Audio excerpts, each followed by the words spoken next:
So obviously people a little too excited out here.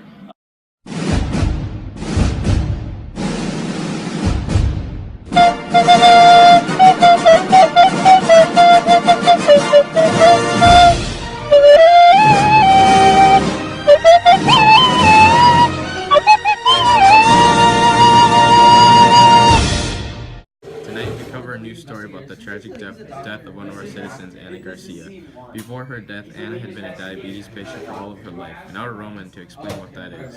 Diabetes comes in two types, type 1 and type 2. Type 1 diabetes causes the pancreas to not be able to produce insulin, so a person may need an insulin injections to keep a stable blood sugar level. Type 2 diabetes causes cells insulin receptors to be unable to connect to insulin, so the cell can't get energy from glucose. So at the scene of the crime, she was found with high glucose levels. It was later discovered that the inside of her EpiPen was filled with water instead of insulin. Detectives also found fingerprints at the scene with fallen tables and lamps. After being tested, the prints were matched to Anna's ex-husband, Alex Garcia. Neighbors had informed police that they had been fighting before Alex left her house. Shortly after, Anna was found dead inside her home. Yes, police described that Alex's DNA was everywhere, although this did not give them any great lead since there was no sign of a struggle and Alex had lived in the house before they were divorced. Back to the story after the weather. The weather is looking nearly as cloudy as Alex Garcia's thoughts when he chose to kill Anna Garcia.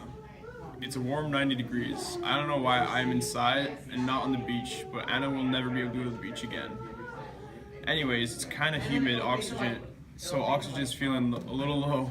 Anna Garcia had this thing called sickle cell disease that I guess caused the hemoglobin to clump up and make her red blood cells long and hard, making it hard for her to ever get oxygen even when it was humid. Thanks, Corbin. Anna also had type 1, meaning she could not produce insulin, so she had to inject it. Alex knew this and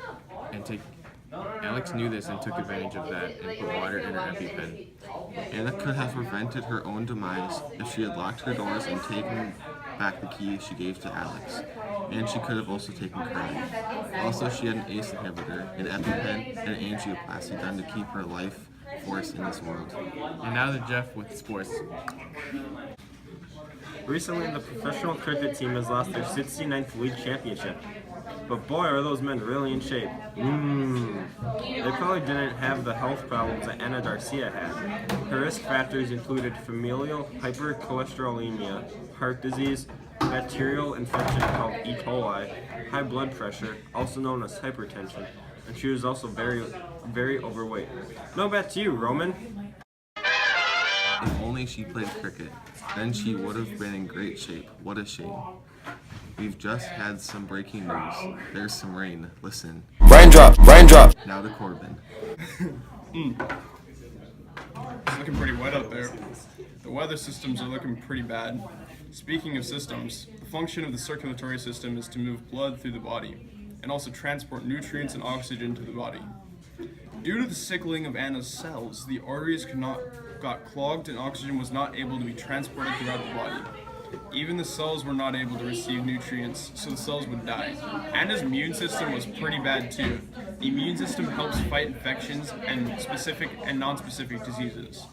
People with sickle cell disease are highly susceptible to infections from certain forms of bacteria like Anna. That's sick. Also, the nervous system controls all functions of the body. In diabetes, the increased amount of blood glucose damages the nerves. If Anna had been left untreated, peripheral neuropathy can lead to permanent nerve damage.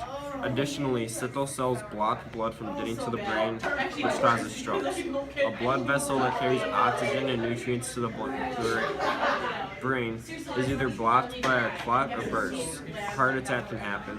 Anna's arteries were also blocked, so she had an angioplasty done to clear her tubes out.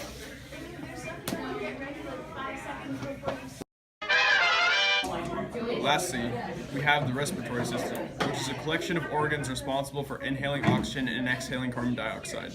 Primary organs are lungs, which exchange the gases we breathe. Unfortunately, Anna's sickle cells didn't allow for much oxygen to get to her. And that's all the time we have. Good morning.